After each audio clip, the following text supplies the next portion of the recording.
ഞങ്ങളും ക്രൂശിക്കപ്പെട്ട ക്രിസ്തുവിനെ പ്രസംഗിക്കുന്നു. ദൈവത്തിന് സ്തോത്രം.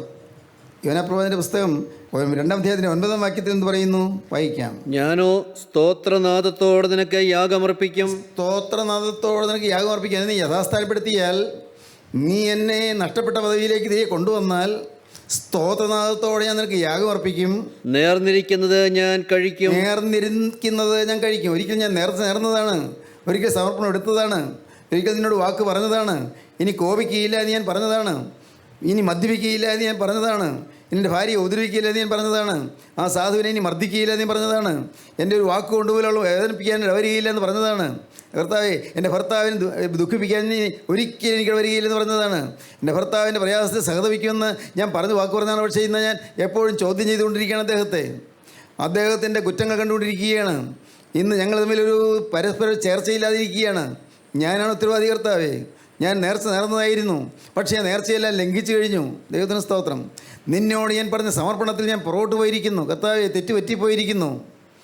യോനാപ്രവാചകന് കുറ്റബോധം ഉണ്ടായി, പാവബോധം. അത് നമുക്ക് വായിക്കാം. 1-ാം അധ്യായത്തിൽ കാണാം. 1-ാം അധ്യായത്തിൻ്റെ 12-ാം വാക്യം വായിക്കൂ. അവൻ അവരോട്, എന്നെ എടുത്ത് സമുദ്രത്തിലിട്ട് കളവീൻ, അപ്പോൾ സമുദ്രമടങ്ങും. എൻ്റെ നിമിത്തം ഈ വലിയ കോൾ നിങ്ങൾക്ക് തട്ടിയിരിക്കുന്നുവെന്ന് ഞാൻ അറിയുന്നുവെന്ന് പറഞ്ഞു. എൻ്റെ നിമിത്തം ഈ വലിയ കോൾ നിങ്ങൾക്ക് തട്ടിയിരിക്കുന്നു ഞാൻ അറിയുന്നുവെന്ന് കപ്പിത്താനോട് യോനാപ്രവാചകൻ പറഞ്ഞ വാക്യത്തിൽ അനേകം ആശയങ്ങളുണ്ട്. ഒന്ന്, യോനായ്ക്ക് കുറ്റബോധമുണ്ടായി. ഒരു കുറ്റബോധവുമില്ലാതെ മരവിച്ച മനസാക്ഷിയുമായി ദൈവത്തിൻ്റെ ആഗ്രഹത്തിനും ദൈവത്തിൻ്റെ ഇഷ്ടത്തിനും ദൈവത്തിൻ്റെ ആജ്ഞയ്ക്കും വിരുദ്ധമായി പോയ പ്രവാചകന് ഇപ്പോൾ കുറ്റബോധമുണ്ടായി. ഫസ്റ്റ് സ്റ്റെപ്പ് കുറ്റബോധം, കൺവിക്ഷൻ. കുറ്റബോധമുണ്ടായി. അയ്യോ, തെറ്റുപറ്റിപ്പോയല്ലോ എന്ന് മനസ്സിലായി. ഞാനാണല്ലോ ഇതിന് ഉത്തരവാദി എന്ന് മനസ്സിലായി. കുറ്റബോധമുണ്ടായി. പ്രിയപ്പെട്ടവരെ, നിങ്ങൾക്ക് വല്ല കുറ്റബോധം ഉണ്ടാകുന്നുണ്ടോ? പരിശുദ്ധാത്മാവാണ് നിങ്ങളുടെ മധ്യത്തിൽ പ്രവർത്തിക്കുന്നതെങ്കിൽ നിങ്ങൾക്ക് കുറ്റബോധം ഉണ്ടാകും, കൺവിക്ഷൻ ഉണ്ടാകും. പരിശുദ്ധാത്മാവാണ് കുറ്റബോധം തരുന്നത്. ഒരു മനുഷ്യൻ്റെ പ്രസംഗത്തിനും കുറ്റബോധം തരാൻ സാധിക്കുകയില്ല. എത്ര പണ്ഡിതനായ മനുഷ്യനും കുറ്റബോധം തരാൻ സാധിക്കുകയില്ല. കുറ്റബോധം തരുന്നത് പരിശുദ്ധാത്മാവാണ്. അരൂപിയായ ദൈവാത്മാവ് കുറ്റബോധം തരികയാണ്, കൺവിക്ഷൻ. ഞാനാണ് ഉത്തരവാദി ഈ നഷ്ടങ്ങൾക്കെല്ലാം. ഇത്രയേറെ ചരക്കുകളെല്ലാം കടലിലെറിഞ്ഞ് കളയാൻ ഞാനാണ് ഉത്തരവാദി. ഈ വലിയ കഷ്ടനഷ്ടങ്ങൾക്കെല്ലാം ഞാനാണ് ഉത്തരവാദി. ഈ കുടുംബത്തിൽ വന്നിരിക്കുന്ന കേടുകൾക്കെല്ലാം ഞാനാണ് ഉത്തരവാദി. എൻ്റെ ദൈവമേ, എൻ്റെ ഭവനത്തിൽ, എൻ്റെ മക്കളുടെ ജീവിതത്തിൽ, എൻ്റെ ഭാര്യയുടെ ജീവിതത്തിൽ, എൻ്റെ ഭർത്താവിൻ്റെ ജീവിതത്തിൽ വന്നതായ അനേകം പ്രശ്നങ്ങൾക്ക് ഞാനാണ് ഉത്തരവാദി. ഞാൻ നേർന്ന് കഴിക്കാത്ത ഒരു വലിയ വിഡ്ഢിയായിപ്പോയി. നേർന്ന് കഴിക്കാത്ത ഒരു അബദ്ധത്തിൽ കുടുങ്ങിയവനായിപ്പോയി. എൻ്റെ ദൈവമേ, എനിക്ക് അബദ്ധം പറ്റിപ്പോയി. എൻ്റെ നിമിത്തം വലിയ കോൾ നിങ്ങൾക്ക് തട്ടിയിരിക്കുന്നത് ഞാൻ കാണുന്നു. എന്നെ എടുത്ത് സമുദ്രത്തിലേക്ക് എറിഞ്ഞു കളയുവീൻ. കുറ്റബോധം കിട്ടി. കുറ്റബോധം കിട്ടി മാത്രമല്ല, അതിനോടൊപ്പം തന്നെ തകർന്നു നുറുങ്ങിയമായ ഹൃദയം കിട്ടി. Contrite spirit, conviction, contrition. Contrition എന്ന് പറഞ്ഞാൽ എന്താ? തകർന്ന ഹൃദയം. കൺട്രീഷൻ, ഹൃദയം തകർന്നു. ആദ്യം കുറ്റബോധം കിട്ടിയപ്പോൾ ഹൃദയം തകർന്നു. നമുക്കൊരു കൺട്രീഷൻ വരണം. കൺട്രീഷൻ. നമുക്ക് ഒരു കുറ്റബോധം വന്നിട്ട് ഹൃദയം തകരണം. തകർന്നു നുറുങ്ങിയതുമായ ഹൃദയത്തെ ദൈവമേ നിരസിക്കുകയില്ല. തകർന്ന ഹൃദയത്തെ ദൈവം നിരസിക്കുകയില്ല. പണ്ടൊക്കെ ഞാൻ ഓർക്കുന്നു, 1973, 80 കാലങ്ങളിലെല്ലാം അന്ന് വൽമൂർ പള്ളിയിൽ ഉപവാസയോഗം നടക്കുമ്പോൾ, ദൈവത്തിന് സ്തോത്രം, അന്ന് അവിടെ വരുന്ന ആളുകളെല്ലാം പ്രസംഗം തുടങ്ങുന്നതിന് മുമ്പേ കരയുകയായിരുന്നു. എന്തിനാണ് കരയുന്നത്? ഞാനും കരയുന്നു, ജനവും കരയുന്നു. എന്തിനാണ് കരയുന്നത്? പ്രിയപ്പെട്ടവരെ, ഉള്ളുരുകുകയായിരുന്നു. ആത്മാവ് പ്രവർത്തിക്കുകയായിരുന്നു. കുറ്റബോധം വരികയായിരുന്നു. സ്കൂളിൽ പോകുന്ന കുട്ടികൾ ഏങ്ങലടിച്ച് കരയുകയായിരുന്നു. എന്തിന്? പാവത്തെ ഓർത്ത് കരയുന്നു. അമ്മയോട് നുണ പറഞ്ഞു പോയി, അധ്യാപകനോട് ഗുരുത്തക്കേട് കാണിച്ചു പോയി, അവരോട് പരിഹസിച്ചു പോയി. കരയുകയാണ്, പരസ്യമായി ഏറ്റുപറയുകയാണ്. അധ്യാപകരുടെ അടുക്കൽ ചെന്ന് മാപ്പി ചോദിക്കുകയാണ്. 1ലും 2ലും പഠിക്കുന്ന കുട്ടികളും മറ്റും അധ്യാപകരുടെ അടുക്കൽ ചെന്ന് മാപ്പി ചോദിക്കുന്നു. കോളേജ് ക്ലാസ്സിൽ പഠിക്കുന്ന കുട്ടികൾ മാപ്പി ചോദിക്കുന്നു. പരിശുദ്ധാത്മാവ് പ്രവർത്തിക്കുകയാണ്. കുറ്റബോധം വന്നു, തകർന്നു തുടങ്ങിയ ഹൃദയം കിട്ടി. കൺവിക്ഷൻ വന്നു, കൺട്രീഷൻ വന്നു. കൺവിക്ഷൻ കുറ്റബോധം, കൺട്രീഷൻ തകർന്ന ഹൃദയം, തകർച്ച. ദൈവത്തിന് സ്തോത്രം. തകർച്ച കിട്ടുക അതൊരു ഭാഗ്യമാണ്. കണ്ണീരുണ്ടാകുക അതൊരു ഭാഗ്യമാണ്. പാവത്തോടത്ത് കരയാൻ സാധിക്കുക അതൊരു ഭാഗ്യമാണ്. ദൈവത്തിന് സ്തോത്രം. ദൈവത്തിന് വലിയ നാമമഹത്വപ്പെടട്ടെ. ഇന്ന് നിങ്ങൾ സമർപ്പിക്കുമ്പോൾ സമർപ്പണമൊന്നുമില്ലാത്തവരും കൈവെക്കും. അത് തെറ്റത്. നിങ്ങൾക്ക് വാസ്തവമായി സമർപ്പണമില്ലെങ്കിൽ കൈവെക്കരുത്. എന്തിന്? ആരെ കാണിക്കാൻ? എല്ലാവരും കൈവെക്കുന്നു, ഞാനും കൈവെക്കുന്നു. തെറ്റാണത്. കുറ്റബോധം കിട്ടി, തകർച്ച വന്നെങ്കിൽ, പാവത്തോട് യാത്ര പറഞ്ഞെങ്കിൽ എങ്കിൽ മാത്രമേ കൈ വെക്കാവൂ, സമർപ്പണം എടുക്കാവൂ. ഇല്ലെങ്കിൽ സമർപ്പണം എടുത്താൽ ദൈവത്തെ പരിഹസിക്കുകയാണ്. ഉള്ളിൽ ഒരു സമർപ്പണവുമില്ല, ഞാൻ സമർപ്പിക്കുന്നത് പരസ്യമായി പറയുകയും ചെയ്യുന്നു. തെറ്റാണത് പ്രിയപ്പെട്ടവരെ. വെറുതെ കൈവെക്കരുത്. ഉള്ളിൽ ദൃഢമായി ബോധ്യമുണ്ടായിരിക്കണം. ഞാൻ എൻ്റെ ജീവിതം കർത്താവിന് കൊടുത്തിരിക്കുന്നു, എൻ്റെ തെറ്റ് ഞാൻ കണ്ടെത്തിയിരിക്കുന്നു, ഇനിമേൽ പാവമില്ലാതെ ഞാൻ ജീവിക്കും. ഈ തീരുമാനമുള്ളവരാണ് കരമുയർത്തി ദൈവത്തെ സ്തുതിക്കേണ്ടത്. അപ്പോൾ പരിശുദ്ധാത്മാവരുടെ മേൽ ഇറങ്ങും. എല്ലാത്തവരുടെ മേലോ പരിശുദ്ധാത്മാവ് ഇറങ്ങുകയില്ല. ദൈവത്തിന് സ്തോത്രം. ദൈവത്തിൻ്റെ ഈ നാമം മുഖത്തപ്പെടട്ടെ. ദൈവത്തിന് സ്തോത്രം. ഇന്നിത് കേട്ടുകൊണ്ടിരിക്കുമ്പോൾ നിങ്ങൾക്കും കുറ്റബോധം ഉണ്ടാകണം. നിങ്ങളുടെ ഉള്ളിൽ ഉള്ളു തകരണം. കഴിഞ്ഞ കാലം എന്തായിരുന്നു? എന്ത് കോപിഷ്ഠനായിരുന്നു, എന്ത് ദുശാഠ്യക്കാരനായിരുന്നു, എന്ത് വാശിക്കാരനായിരുന്നു, എന്ത് നിർബന്ധ ബുദ്ധിയുള്ള മനുഷ്യനായിരുന്നു. ഞാൻ ആരാണ്? ഞാൻ എന്താണ്? എന്തായിരുന്നു എൻ്റെ തനി സ്വഭാവം? പ്രകടമായ മദ്യപാനത്തിന് വൃത്തികേട്ടിലേക്കൊന്നും പോയില്ല, ശരിയാണ്. പക്ഷേ ഞാൻ ആരാണ്? അശുദ്ധ ചിന്തകൾ നിറഞ്ഞ മനുഷ്യനായിരുന്നു. അഴുക്ക് വികാരങ്ങളുള്ള മനുഷ്യനായിരുന്നു. പെൺകുട്ടികൾക്ക് ചിന്തിക്കാം, ഞാൻ കോളേജിൽ ഒരു പ്രശ്നക്കാരിയല്ലായിരുന്നോ? ദൈവത്തിന് സ്തോത്രം. പ്രിയപ്പെട്ടവരെ, നമ്മുടെ കോളേജിൽ ഞാൻ പ്രിൻസിപ്പലായിരുന്ന കാലത്ത് വിദ്യാർത്ഥി യൂണിയനിലെ KSUവിലെ കുറേ സ്റ്റുഡൻസ്, കോൺഗ്രസ് അനുഭാവികളായ കുട്ടികൾ എൻ്റെ പ്രിൻസിപ്പൽസ് റൂമിൻ്റെ മുമ്പിൽ വന്ന് അവരിരുന്നു. അവരെ പ്രേരിപ്പിച്ചിട്ട് ചില സാറന്മാരാണ്. അതിൽ ശമ്പളം എവിടെ പറയൂ പ്രിൻസിപ്പാളെ. ഇത് പ്രിൻസിപ്പാളിൻ്റെ കയ്യിലാണോ ശമ്പളം? സർക്കാരിൽ നിന്ന് കിട്ടുന്ന ശമ്പളം പ്രിൻസിപ്പാളിന് വല്ലതും ചെയ്യാൻ പറ്റുമോ? ഞാൻ അവരോട് പറഞ്ഞു, മക്കളെ, നിങ്ങൾ എന്നോട് പറഞ്ഞിട്ട് കാര്യമില്ല. അത് ഒപ്പിടേണ്ട ആൾ ഡയറക്ടർ ലീവിലാണ്. അദ്ദേഹം വരട്ടെ, അദ്ദേഹം ഒപ്പിടട്ടെ. എനിക്കും ശമ്പളത്തിന് ആവശ്യമുണ്ട്. പക്ഷേ നിങ്ങളെപ്പോലെ തന്നെ എനിക്കും ആവശ്യമുണ്ട്. സാറുമാരും പിള്ളേരും ഇങ്ങനെ ഇരിക്കുകയാണ്.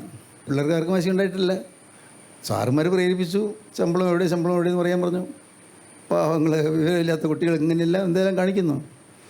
കോളേജ് തല്ലിപ്പൊളിക്കുന്നു. അത് ഞാൻ പ്രിൻസിപ്പലായിരുന്ന കാലത്ത് അതൊന്നും ഉണ്ടായില്ല. കോളേജ് തല്ലിപ്പൊളിക്കുന്നു, ലാബറട്ടറി തല്ലിപ്പൊളിക്കുന്നു, എന്തെല്ലാം അക്രമങ്ങൾ. പ്രിയപ്പെട്ടവരെ, ഞാൻ പറയട്ടെ, സുബോധമില്ലാത്തവരെ പോലെ വിദ്യാർത്ഥി വൃന്ദം നഷ്ടത്തിലേക്കും നാശത്തിലേക്കും പോയിക്കൊണ്ടിരിക്കുകയാണ്. ചെറുപ്പക്കാർക്ക് സുബോധമില്ലാത്ത പോലെയാണ് പോകുന്നത്, സുബോധമില്ലാത്തതുപോലെ. ഇന്ന് റാഗിങ് എന്ന് പറയുന്ന ആ ഒരു ക്രൂര വിനോദം ഇന്ന് നമ്മുടെ കോളേജിലെ കലാശാലകളെല്ലാം ബാധിച്ചിരിക്കും. കലാശാലകളിലെല്ലാം റാഗിങ് എന്ന് പറയുന്ന ക്രൂര വിനോദം. കോളേജ് വലിയൊരു ബിൽഡിംഗ് അല്ലേ, തീപ്പെട്ടിക്കമ്പ് എടുത്തു കൊടുത്തു, നീ അളന്നിട്ട് വാ, അതെ ബിൽഡിംഗ് മുഴുവൻ ചുറ്റി അളന്നിട്ട് വാ. ഈ പാവം ഫസ്റ്റ് ഇയർ സ്റ്റുഡൻറ്റ് തീപ്പെട്ടിക്കൊല്ലുകൊണ്ട് വിളക്കുക.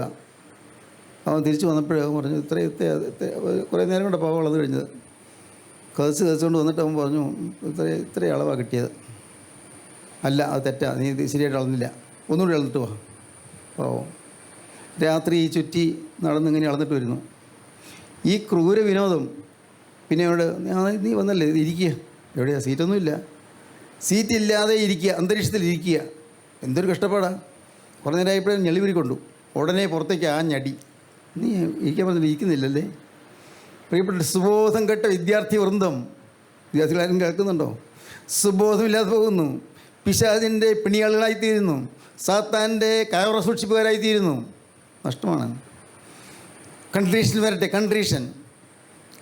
കൺവിക്ഷൻ വന്നു, കുറ്റബോധം വന്നു, കൺട്രീഷൻ വന്നു, തകർച്ച വന്നു. തീർന്നില്ല. അവന് കൺവേർഷൻ വന്നു, മാനസാന്തരം വന്നു.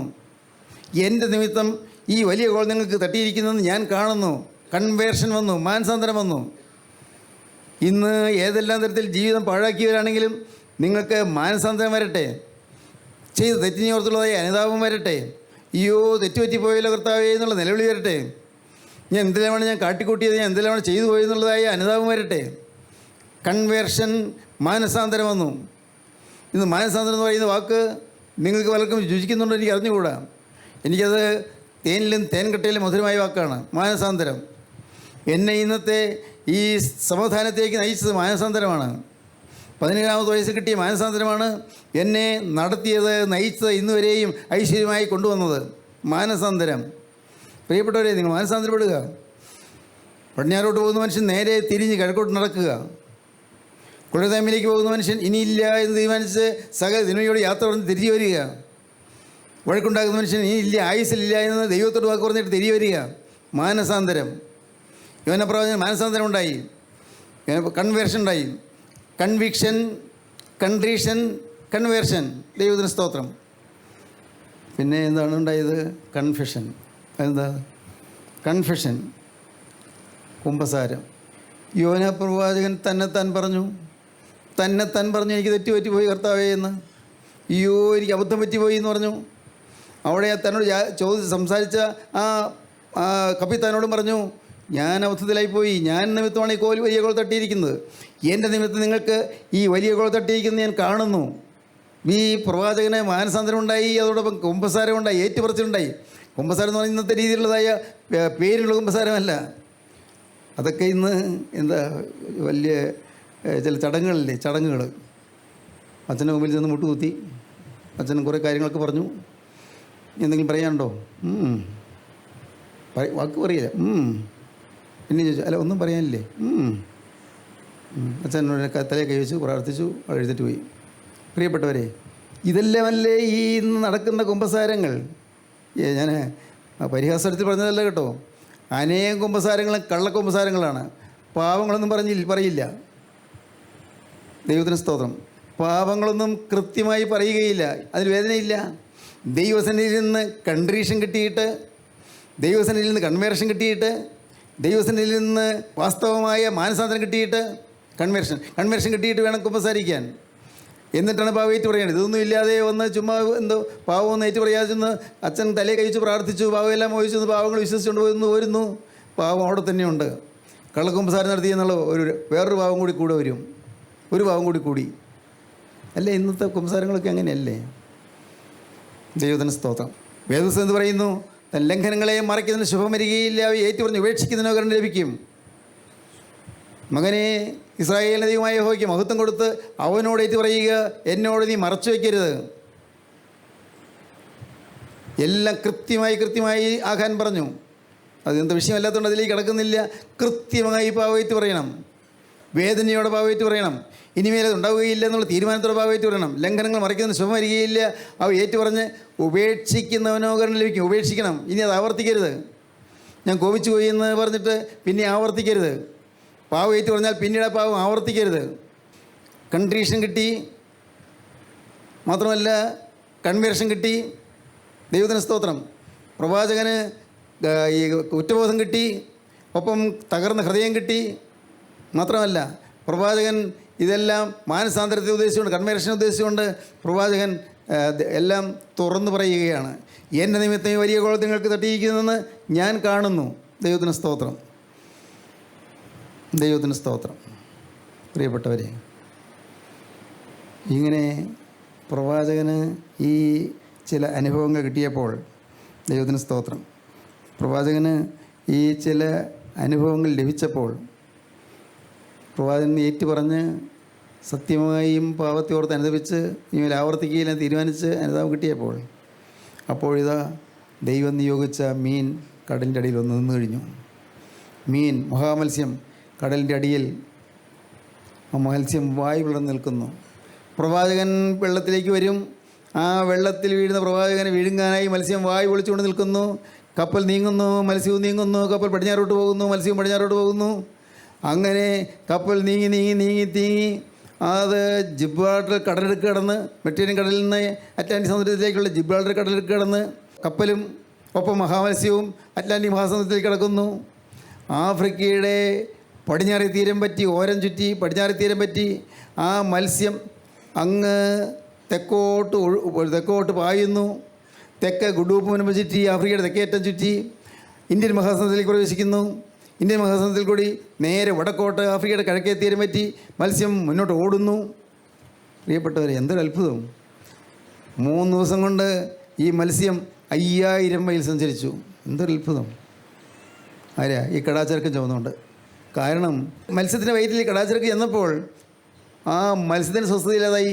അത് വിരളി കൊണ്ട് ഓടുകയാണ്. പക്ഷേ ദൈവം നിശ്ചയിച്ച വഴിയിൽ കൂടിയാണ് ഓടിയത്. മത്സ്യത്തിന് സ്വസ്ഥതയില്ലാതായി. ദൈവവൈദ്യരെ, നീ കേൾക്കൂ. നീ എവിടെ ചെന്നാലും പ്രശ്നം ഉണ്ടാക്കും. നീ ഒരു വീട്ടിൽ ചെന്നാൽ പ്രശ്നം ഉണ്ടാക്കും. നീ വിവാഹം കഴിച്ച വീട്ടിൽ ചെന്നാൽ അവിടെ പ്രശ്നം ഉണ്ടാക്കും. നീ ഒരു കല്യാണ സദ്യയിൽ ചെന്നാൽ അവിടെ പ്രശ്നം ഉണ്ടാക്കും. നീ പള്ളിയിൽ ചെന്നാൽ അവിടെ പ്രശ്നം ഉണ്ടാക്കും. സ്നേഹിത, നല്ലതല്ല. ഈ മഹാമത്സ്യത്തിൻ്റെ വയറ്റിൽ കിടന്നുകൊണ്ട് പ്രവാചകൻ നിലവിളിക്കുന്നുണ്ട്. പക്ഷേ ആ മത്സ്യത്തിന് സ്വസ്ഥതയില്ല. അത് ഒരു പ്രവാചകന് കടാച്ചരക്കല്ല കിട്ടിയിരിക്കുന്നത്, വേണ്ടാതിനെപ്പെട്ടതിനല്ല കിട്ടിയിരിക്കുന്നത്. അവനെയും വഹിച്ചുകൊണ്ട് പോയപ്പോൾ മത്സ്യത്തിന് സ്വസ്ഥയില്ലാതെ പരക്കം പായുകയാണ്. പക്ഷേ ദൈവം നിയോഗിച്ച വഴിയിൽ കൂടിയാണ് മത്സ്യം പായുന്നത്. 5000 മൈൽ സഞ്ചരിച്ച് അറ്റ്ലാന്റിക് സമുദ്രത്തിൽ നിന്ന് നേരെ ഇന്ത്യൻ മഹാസമുദ്രത്തിൽ വന്നു. ഇന്ത്യൻ മഹാസമുദ്രത്തിൽ നിന്ന് നേരെ ചെങ്കടലിലേക്ക് കടന്നു, റെഡ് സീ ചെങ്കടലിലേക്ക് കടന്നു. ചെങ്കടലിൻ്റെ അരികത്ത് നിന്ന് അവിടെ നിനവേയുടെ തീരത്ത് യോനയെ മത്സ്യം ഛർദ്ദിച്ചു. ദൈവത്തിന് സ്തോത്രം. നോക്കൂ, ദൈവത്തിൻ്റെ വഴി നോക്കണം. എല്ലാം കണ്ടുകൊണ്ട് നിത്യസ്നേഹമായ ക്രിസ്തു നിൽക്കുകയായിരുന്നു. എല്ലാം കണ്ടുകൊണ്ട് ഈ മത്സ്യത്തിൻ്റെ വരക്കം പാച്ചിലും കപ്പലിൻ്റെ കേടുകളും കടലിൻ്റെ ക്ഷോഭവും എല്ലാം കണ്ടുകൊണ്ട് നിത്യനായ ദൈവം നോക്കി നിൽക്കുകയായിരുന്നു. ദൈവത്തിൻ്റെ ഉദ്ദേശമേ ഉള്ളൂ, മോനെ നിന്നെ യഥാസ്ഥാനപ്പെടുത്തണം, നിനക്ക് നഷ്ടപ്പെട്ടു പോയ സ്ഥലത്തേക്ക് നിന്നെ തിരികെ കൊണ്ടുവരണം, നഷ്ടപ്പെട്ടു പോയ പദവികൾ നിനക്ക് തരണം, നഷ്ടപ്പെട്ടു പോയ ശുശ്രൂഷ നിനക്ക് തിരികെ തരണം, നഷ്ടപ്പെട്ടു പോയ സമാധാനം നിനക്ക് തിരികെ തരണം, നഷ്ടപ്പെട്ടു പോയ സമർപ്പണത്തിലേക്ക് നിന്നെ തിരികെ കൊണ്ടുവരണം. ദൈവത്തിന് മാത്രമേ ഉള്ളൂ, കാരണം നിൻ്റെ നന്മയാണ് ദൈവം ആഗ്രഹിക്കുന്നത്. ദൈവത്തിന് സ്തോത്രം. ദൈവത്തിൻ്റെ വലിയ നാമം മഹത്വപ്പെടട്ടെ. ഇന്ന് നമുക്ക് സ്വസ്ഥത വേണമെങ്കിൽ നമ്മുടെ ഉള്ളിൽ മറഞ്ഞു കിടക്കുന്ന ഈ അനുസരണം കേട്ടിനെ നാം പുറത്തെറിഞ്ഞു കളയണം. അകത്ത് ഞാൻ വാക്ക് പിന്നെയും പറയട്ടെ, കടാച്ചരക്കുണ്ട്, ഇതുവരെ ഏറ്റുപറഞ്ഞപേക്ഷിക്കാത്ത പാപങ്ങളുണ്ട്, ഇതുവരെയും വിട്ടുകളയാത്ത ചില പാപങ്ങളുണ്ട്. ഈ പാപങ്ങൾ ഉള്ളിൽ നിന്ന് എറിഞ്ഞു കളയാതെ കുഞ്ഞേ നിൻ്റെ വീട്ടിൽ സ്വസ്ഥത കിട്ടുകയില്ല, മോളെ നിനക്ക് കുടുംബത്തിൽ സമാധാനം കിട്ടുകയില്ല. നിൻ്റെ ജീവിതത്തിൽ വന്നുപോയ പാപങ്ങൾ മറ്റാരോടും പറയേണ്ട, ആരും കേൾക്കേണ്ട. നീ രഹസ്യത്തിൽ നിത്യനായ ദൈവത്തോട് പറഞ്ഞുകൊണ്ട് ഇനിമേലത് വരികയില്ല, ദൈവത്തോട് വാക്ക് പറഞ്ഞുകൊണ്ട് നീ ഏറ്റു പറയുമ്പോൾ നിനക്ക് സമാധാനം കിട്ടും. ഈ കപ്പലിൻ്റെ കേടുമാറും, ഈ മത്സ്യത്തിൻ്റെ കേടുമാറും, എല്ലാം ശരിയാകും. കെടാച്ചരക്ക് ഉള്ളിലുണ്ട്, എറിഞ്ഞു കളയുക. മറഞ്ഞിരിക്കുന്ന പാപം എറിഞ്ഞു കളയുക. 19-ാം സങ്കീർത്തനം ഒടുവിലത്തെ മറഞ്ഞിരിക്കുന്ന തെറ്റുകളെ പോക്കി എന്നുള്ള വാക്യം വായിക്കാം. ഒടുവിലത്തെ വാക്യങ്ങൾ: സ്വമേധ പാപങ്ങളെ അകറ്റിയടിയനെ കാക്കണമേ, പാപങ്ങളെ അകറ്റിയടിയനെ കാക്കണമേ. അവ എൻ്റെ മേൽ വാഴരുതേ, എൻ്റെ മേൽ വാഴരുതേ.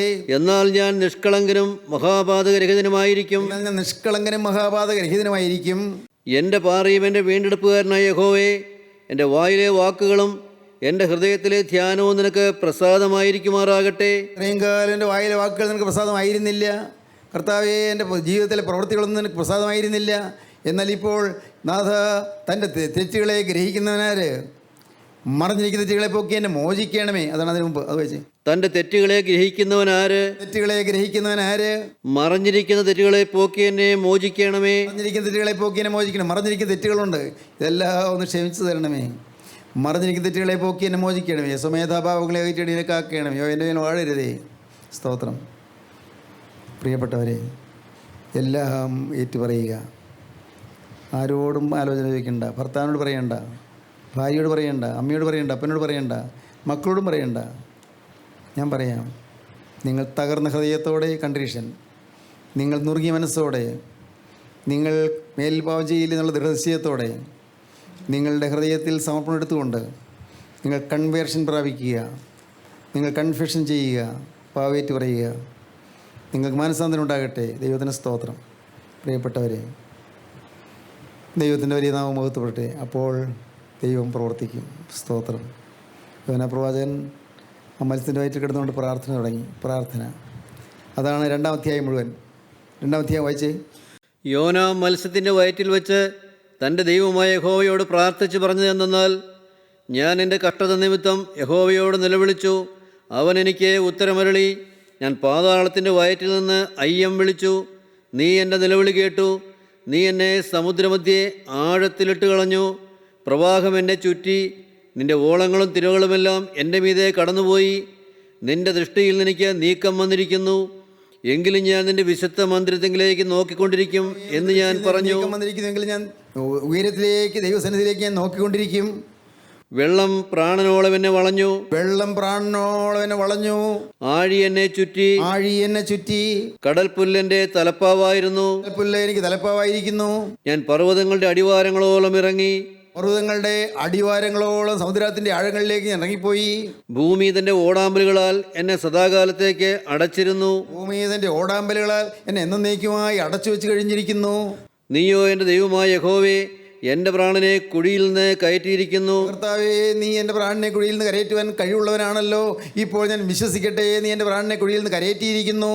എൻ്റെ പ്രാണൻ എൻ്റെ ഉള്ളിൽ ക്ഷീണിച്ചു പോയപ്പോൾ, എൻ്റെ പ്രാണൻ്റെ ഉള്ളിൽ ക്ഷീണിച്ചു പോയപ്പോൾ ഞാൻ യഹോവയെ ഓർത്ത് എൻ്റെ പ്രാർത്ഥന നിന്റെ വിശുദ്ധ മന്ദിരത്തിൽ നിന്റെ അടുക്കലെത്തി. യഹോവയെ ഞാൻ ഓർക്കുന്നു, എൻ്റെ പ്രാർത്ഥന അപ്പോൾ തിരുസന്നിധിയിൽ എത്തുന്നു. മിഥ്യാബിംബങ്ങളെ ഭജിക്കുന്നവർ തങ്ങളോട് ദയാലുവായവനെ ഉപേക്ഷിക്കുന്നു. ഞാനോ സ്തോത്രനാദത്തോടെ നിനക്ക് യാഗമർപ്പിക്കും. കർത്താവ് മറ്റുള്ളവർ പ്രാർത്ഥിക്കുന്നത് പോലെയല്ല, മിഥ്യാബിംബങ്ങളെ ആശ്രയിച്ച് പ്രാർത്ഥിക്കുന്നവരെ പോലെയല്ല, സത്യമായും ജീവനുള്ള ദൈവത്തോടാണ് ഞാൻ പ്രാർത്ഥിക്കുന്നത്. കർത്താവെ, ഞാൻ നിന്നോട് പ്രാർത്ഥിക്കുകയാണ്. നേർന്നിരിക്കുന്നത് ഞാൻ കഴിക്കും. ഒരു കാര്യം ഞാൻ തീരുമാനിക്കുന്നു, ഞാൻ ഒരിക്കൽ സമർപ്പിച്ചത് ഇനിയും വ്യക്തമായി ഞാൻ തീരുമാനമെടുക്കുന്നു. ഇനി അത് ഞാൻ വ്യക്തമായി നടത്തുമെന്ന് ഞാൻ ദൈവത്തോട് വാക്ക് പറയുന്നു. നേർന്നിരിക്കുന്നത് ഞാൻ കഴിക്കും. ഞാൻ ഒരിക്കൽ നേർന്ന നേർച്ചയിലേക്ക്, ഒരിക്കൽ ചെയ്തതായ സമർപ്പണത്തിലേക്ക് ഞാൻ തിരികെ വരുന്നു. രക്ഷ യഹോവയുടെ പക്കൽ നിന്ന് വരുന്നു. രക്ഷ യഹോവയുടെ പക്കൽ നിന്ന് വരുന്നു. എന്നാൽ യഹോവ മത്സ്യത്തോട് കൽപ്പിച്ചിട്ട് അത് യോനായെ കരയ്ക്ക് ഛർദ്ദിച്ചു കളഞ്ഞു. യഹോവ മത്സ്യത്തോട് കൽപ്പിച്ചിട്ട് യോനയെ കരയ്ക്ക് ഛർദ്ദിച്ചു കളഞ്ഞു. ഭാഗ്യം, കരയെത്തി. എത്തുമെന്ന് പ്രതീക്ഷിച്ചതല്ല, കരകയറുമെന്ന് പ്രതീക്ഷിച്ചതല്ല, മോചനം കിട്ടുമെന്ന് പ്രതീക്ഷിച്ചതല്ല, തീർന്നു എന്നാണ് വിചാരിച്ചത്. ഇത് അവസാനത്തെ മിനിറ്റുകളും വിനാഴികളുമാണെന്നാണ് വിചാരിച്ചത്. തീർന്നു പോയില്ല. അനുദപിച്ച് പ്രാർത്ഥിച്ചാൽ തീർന്നു പോകാതെ രക്ഷിക്കും. അനുദപിച്ച് പ്രാർത്ഥിച്ചാൽ കൺവിക്ഷൻ, കൺട്രീഷൻ, കൺവേർഷൻ, മാത്രമല്ല കൺഫെഷൻ. അങ്ങനെ പ്രാർത്ഥിച്ചാൽ ദൈവത്തിന് സ്തോത്രം. ദൈവം കേൾക്കും, ദൈവം പ്രാർത്ഥന കേൾക്കും. സ്തോത്രം. എത്രയേറെ അനുഭവങ്ങളാണ് നമുക്കുള്ളത്. നിങ്ങൾക്ക് അനുഭവങ്ങളുണ്ടോ? ഉള്ളുരുകി പ്രാർത്ഥിക്കുമ്പോൾ പ്രാർത്ഥന കേട്ട അനുഭവങ്ങൾ നിങ്ങൾക്കുണ്ടോ? ദൈവത്തോട് അഭയാചന ചെയ്യുമ്പോൾ ദൈവം നിങ്ങളുടെ പ്രാർത്ഥന കേട്ടു എന്നുള്ള അനുഭവങ്ങൾ നിങ്ങൾക്കുണ്ടോ? പൊഴിച്ചുകൊണ്ട് കർത്താവിൻ്റെ കൃപയ്ക്ക് വേണ്ടി യാചിക്കുമ്പോൾ കർത്താവ് പ്രാർത്ഥന കേട്ടു എന്നുള്ള അനുഭവങ്ങൾ നിങ്ങൾ പ്രാപിച്ചിട്ടുണ്ടോ? ഇല്ലെങ്കിൽ ഇന്ന് നിങ്ങൾ തുടങ്ങൂ പ്രിയപ്പെട്ടവരെ, പ്രാർത്ഥന തുടങ്ങൂ. കുറ്റബോധത്തോടെ, അനുതാപത്തോടെ, ഹൃദയ തകർച്ചയോടെ, മാനസാന്തരപ്പെട്ടുകൊണ്ട് പാപങ്ങൾ ഏറ്റുപറയുക. എന്നേക്കുമായി പാവങ്ങളോട് യാത്ര പറയുക, ഉപേക്ഷിക്കുക. ദൈവത്തിന് അനുഗ്രഹം പ്രാപിക്കുക. വീണിടക്കുന്നിടത്തും ദൈവം ഉദ്ധരിക്കും. ആഴിയുടെ ആഴങ്ങളിലും ദൈവം ഉദ്ധരിച്ച് ഉയർത്തി പ്രവാചകനെ കരയിലെത്തിച്ചു, എത്തേണ്ടടുത്ത് എത്തിച്ചു. സ്തോത്രം. നല്ലൊരു കാഴ്ചയാണത്. എത്തേണ്ടടുത്ത് എത്തിക്കും. എവിടെയാണോ എത്തേണ്ടത് അവിടെ എത്തിക്കും കർത്താവ്. പേടിക്കേണ്ട ആരും. തീർച്ചയായിട്ടും കർത്താവ് എത്തിക്കും. വേണം സമർപ്പണം പുതുക്കണം. ഇന്ന് സമർപ്പണത്തിൻ്റെ പുതുക്കമാകുന്ന ദിവസമാകട്ടെ. നിങ്ങളുടെ ജീവിതത്തിൽ സമർപ്പണം എടുക്കുന്ന ദിവസമാകട്ടെ. ക്രിസ്തുവിൻ്റെ ഇറങ്ങിലേക്ക് നിങ്ങളെ കൊടുക്കുന്ന ദിവസമാകട്ടെ. അവൻ നിങ്ങളുടെ ഓരോരുത്തരുടെ മുമ്പിൽ ഇപ്പോൾ കൈ നീട്ടിക്കൊണ്ട് നിൽക്കുന്നുണ്ട്. ദൈവത്തിന് സ്തോത്രം. നിങ്ങളുടെ മുമ്പിൽ കർത്താവ് കരം നീട്ടിക്കൊണ്ട് നിൽക്കുന്നുണ്ട്. നിങ്ങൾ കാണുന്നില്ല, പക്ഷേ ആ തൃക്കരങ്ങളിൽ ആണിപ്പാടുണ്ട്. തിരക്തം ചനച്ച് ഒഴുകിക്കൊണ്ടിരിക്കുന്നുണ്ട്. ദൈവത്തിന് സ്തോത്രം. ആ കരങ്ങളിലേക്ക് നിങ്ങളുടെ ഭാവി നിങ്ങളെ ഏൽപ്പിച്ചു കൊടുക്കുമോ? ദൈവത്തിന് സ്തോത്രം. സഹോദരങ്ങളെ, നിങ്ങളുടെ ജീവിതം ധന്യമാകും. നിങ്ങളുടെ ജീവിതം പ്രസാദപൂർണ്ണമാകും. നിങ്ങളുടെ മുഖത്തിൻ്റെ അനുഭാവങ്ങൾ മാറും. നിങ്ങളുടെ ജീവിതത്തിൻ്റെ ക്ഷീണങ്ങൾ മാറും. നിങ്ങൾക്ക് ധൈര്യം ലഭിക്കും. നിങ്ങൾക്ക് ആശ്വാസം ലഭിക്കും. ആ കരത്തിലെ രക്തം നിങ്ങളുടെ പാവങ്ങൾ കഴുകിത്തരും. യേശുക്രിസ്തുവിൻ്റെ രക്തം സകല പാപമോക്കി നമ്മെ ശുദ്ധീകരിക്കുന്നു. വിശ്വസിക്കുക പ്രിയപ്പെട്ടവരെ. എല്ലാം ക്ഷമിക്കും. യോന പ്രവാചകന്റെ കർത്താവ് എല്ലാം ക്ഷമിച്ചു കൊടുത്തു. യോന പ്രവാചകന് കിട്ടിയ അനുഭവം എന്താണ്? 3-ാം വാക്യം. യഹോവയുടെ അരുളപ്പാട് 2-ാം പ്രാവശ്യം യോനായ്ക്കുണ്ടായതെന്നാൽ, നീ പുറപ്പെട്ട് മഹാനഗരമായ നിനവയിലേക്ക് ചെന്ന് ഞാൻ നിന്നോട് അരുളി ചെയ്യുന്ന പ്രസംഗം അതിനോട് പ്രസംഗിക്കാം. 2-ാം പ്രാവശ്യം അരുളപ്പാടുണ്ടായി. 1-ാമത് കിട്ടിയ അരുളപ്പാട് തെറ്റിപ്പോയി, നടന്നില്ല. 2-ാം പ്രാവശ്യം അരുളപ്പാടുണ്ടായി. സ്തോത്രം. എന്തൊരു ഭാഗ്യം. 2-ാം പ്രാവശ്യം അരുളപ്പാടുണ്ടായി. ഒരു സെക്കൻഡ് ചാൻസ് തരികയാണ്. നിങ്ങൾക്കും അതെ പ്രിയപ്പെട്ടവരെ. എനിക്ക് ഒന്നും പറയാനില്ല. കർത്താവേ, ഞാൻ നിൻ്റെ ദാസനാണ്. ഞാൻ നിൻ്റെ അടിമയാണ്. എൻ്റെ ജീവിതം ഞാൻ നിനക്ക് തന്നതാണ്. ഒരിക്കൽ തന്നത് ഞാൻ എടുക്കുകയില്ല. എന്നേക്കുമായി ഞാൻ സമർപ്പിച്ചത് ഇനി തിരിച്ച് വാങ്ങുകയില്ല. അത് നിനക്ക് സമർപ്പിച്ചത് തന്നെ. ഞാനും എൻ്റെ കുടുംബവും ഞങ്ങൾ യഹോവയെ സേവിക്കും. പടകും വലയും വിട്ട് നിൻ്റെ പിന്നാലെ വരികയാണ്. ഈ ഭൂമിയിൽ വേറെ ആഗ്രഹങ്ങളൊന്നുമില്ല. വേറൊരാഗ്രഹവുമില്ല. എനിക്കൊരാഗ്രഹം മാത്രം. എൻ്റെ സഹോദരങ്ങളായ അനേകം ദൈവമക്കൾ, നിങ്ങളെപ്പോലെ അനേകർ നാനാദേശങ്ങളിൽ നിന്ന് വചനം കേൾക്കുന്നവരുണ്ട്. അവർ കർത്താവിൻ്റെ 2-ാമത്തെ വരയിൽ പറന്നു ഉയരണം. അവർ യേശു വീണ്ടും വരുമ്പോൾ അവിടെ കാണപ്പെടണം. യേശു വീണ്ടും വരുമ്പോൾ പറന്ന് ചിറകടിച്ച് പറക്കുന്ന വിശുദ്ധന്മാരുടെ നിരയിൽ ഞാനും വേണം. നമ്മളെല്ലാവരും ചെല്ലണം. ഒരൊറ്റ ഉദ്ദേശം മാത്രമേ ഉള്ളൂ. ദൈവത്തിന് സ്തോത്രം. പ്രിയപ്പെട്ടവരെ, കർത്താവിൻ്റെ വലിയ നാമം മഹത്വപ്പെടട്ടെ. ദൈവത്തിന് സ്തോത്രം. ഞാൻ വിശദീകരിക്കേണ്ട ആവശ്യമില്ലല്ലോ. കൂട്ടായ്മ നടത്തി പണം ഉണ്ടാക്കുന്ന പരിപാടിയില്ല. പൈസ സമ്പാദിക്കുന്ന പരിപാടിയില്ല. ദൈവത്തിന് സ്തോത്രം. കാരണം എന്താണെന്നറിയാമോ? ഞാൻ യേശുവിൻ്റെ അടിമയാണ്, യേശുവിൻ്റെ ദാസനാണ്, ഞാൻ യേശുവിൻ്റെ സ്വന്തമാണ്, ഞാൻ യേശുവിൻ്റെ സ്വത്താണ്, യേശു എൻ്റെ സ്വത്താണ്, യേശു എൻ്റെ മുഴുവനുമാണ്, യേശു എൻ്റെ അഭിമാനമാണ്, യേശു എൻ്റെ അവകാശിയാണ്, ഞാൻ യേശുവിൻ്റെ അവകാശിയാണ്, ഞാൻ യേശുവിനായി സമർപ്പിച്ചു. കർത്താവിൻ്റെ വലിയ നാമം മഹത്വപ്പെടട്ടെ. നിർത്തുന്നതും കർത്താവായ യേശു ക്രിസ്തു. നിങ്ങൾ ഓരോരുത്തരും ഇന്ന് കേൾക്കുന്ന വചനം ദൈവത്തിൻ്റെ വചനമാണ്. നിങ്ങൾക്ക് 2ാം പ്രാവശ്യം അല്ലപാട് വേണമോ? സെക്കൻഡ് ചാൻസ് വേണമോ? സെക്കൻഡ് ചാൻസ് കിട്ടാൻ നിങ്ങൾക്ക് ആഗ്രഹമുണ്ടോ? എങ്കിൽ ഇപ്പോൾ നിങ്ങളുടെ തലകളെ നിങ്ങൾ വണക്കുക. ദൈവത്തിന് സ്തോത്രം. നിങ്ങൾ തലകളെ വണക്കി പ്രാർത്ഥിക്കുന്ന ഈ സമയത്ത്, നിങ്ങൾ വിനയപൂർവ്വം കർത്താവിനോട് പ്രാർത്ഥിക്കുന്ന സമയത്ത് കർത്താവിൻ്റെ കരം വന്ന് നിങ്ങളുടെ തലമേൽ വയ്ക്കും. ഒന്ന് മാത്രമേ പറയേണ്ടതുള്ളൂ, ഒരേ ഒരു കാര്യം മാത്രം: യേശുവേ, നീ എനിക്ക് വേണ്ടി മരിച്ചതിനാൽ ഇന്നു മുതൽ ഞാൻ നിനക്കായി ജീവിക്കും. എൻ്റെ കർത്താവേ, നിൻ്റെ തിരുവിലാവിൽ നിന്നൊഴുകിയ തിരക്തത്താൽ എൻ്റെ പാവക്കറകളെല്ലാം മായിക്കണമേ. ഒരു സെക്കൻഡ് കൊണ്ട് എല്ലാ പാവവും മറയ്ക്കുന്ന ദൈവകൃപ ഇപ്പോൾ എന്നെ പൊതിയണമേ. എൻ്റെ കർത്താവേ, നീ 2ാമത് വരുമ്പോൾ മഹാഭാവിയായ എന്നെയും ഓർത്തുകൊള്ളണമേ. കൊള്ളക്കാരനും കൊലപാതകിയും കവർച്ചക്കാരനുമായ ആ വലതുഭാഗത്തെ കള്ളനെ നീ സ്വീകരിച്ചതുപോലെ നാഥാ, എന്നെയും നീ സ്വീകരിക്കണമേ. ഒരു നാൾ ഞാൻ ഈ ഭൂമിയിൽ നിന്ന് മാറ്റപ്പെടുമ്പോൾ നിൻ്റെ മുഖശോഭ കണ്ടുകൊണ്ട് യോർദാൻ്റെ അക്കരെ നിന്നെ കണ്ടുകൊണ്ട് ഞാൻ ഈ യോർദാൻ നദി, മരണനദി നീന്തി കടന്നങ്ങോട്ട് വരുമ്പോൾ നിൻ്റെ പാദമൊത്താൻ എനിക്ക് ഭാഗ്യം തരണമേ. എൻ്റെ കർത്താവേ, അന്ന് നല്ലൊരു വിശ്വസ്തനായ ദാസനെ എന്ന് നീ പറയുന്ന വിളി കേൾക്കാൻ എനിക്ക് ഭാഗ്യം നൽകണമേ. കാരുണ്യവാനായി ഞങ്ങളുടെ സ്വർഗീയ പിതാവേ, അവിടുത്തെ നിസ്തുല സ്നേഹത്തിനായി സ്തോത്രം, ദിവ്യ കാരുണ്യത്തിനായി സ്തോത്രം, ഞങ്ങളെ അവിടുത്തെ തൃക്കരം വെച്ച് അനുഗ്രഹിച്ചതിനായി സ്തോത്രം, അപ്പോൾ തീരുമാനമെടുത്തവരുടെ മേൽ തൃക്കരം വെച്ചതിനായി സ്തോത്രം. എൻ്റെ കർത്താവേ, ഇന്ന് അനേകരുടെ പേര് ജീവൻ്റെ പുസ്തകത്തിൽ എഴുതി ചേർത്തതിനായി സ്തോത്രം, വിശുദ്ധ സ്തുതികൾ അനേകർക്ക് പകർന്നു തന്നതിനായി സ്തോത്രം. എല്ലാവരെയും വാഴ്ത്തണമേ, അനുഗ്രഹിക്കണമേ, നാമം മഹത്വപ്പെടുത്തണമേ. യേശു ക്രിസ്തുവിൻ്റെ ജയമുള്ള നാമത്തിൽ പ്രാർത്ഥിക്കുന്ന കൃപയോട് കേൾക്കണമേ. ആമീൻ. ഹല്ലേലൂയ.